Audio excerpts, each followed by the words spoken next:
গত ক্লাসে আমি দেখিয়েছিলাম সরিয় দিয়ে অলি এসে ফুলে বসে।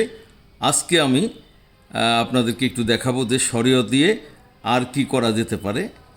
একটু দেখি, আমরা যদি এরকম করে সরিয়কে এরকম করে নিয়ে এসে একটু এইভাবে আঁকাই, তাহলে সরিয় দিয়ে আমরা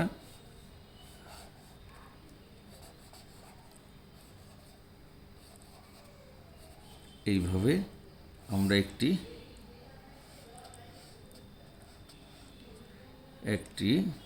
টিয়া পাখি কত সহজে আঁকতে পারি, আপনারা একটু খেয়াল করে দেখেন।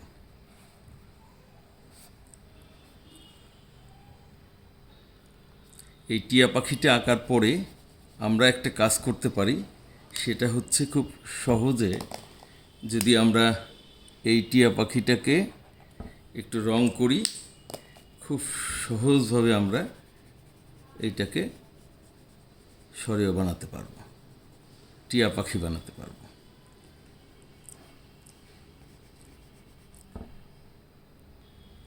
আমরা টিয়া রং এবং হলুদ রং হালকা করে দেওয়ার পরে আমরা ইচ্ছা করলে একটু গাঢ় রং দিয়ে আমরা টিয়া পাখিটাকে আর একটু সুন্দর করে দিতে পারি।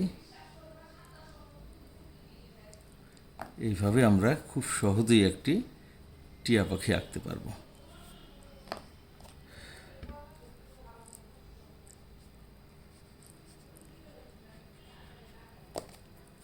আপনারা এইভাবে একটু চেষ্টা করবেন। আমার যারা শিক্ষার্থীরা এখান থেকে দেখো, তারা চেষ্টা করলেই চমৎকারভাবে অক্ষর দিয়ে আঁকতে পারবে।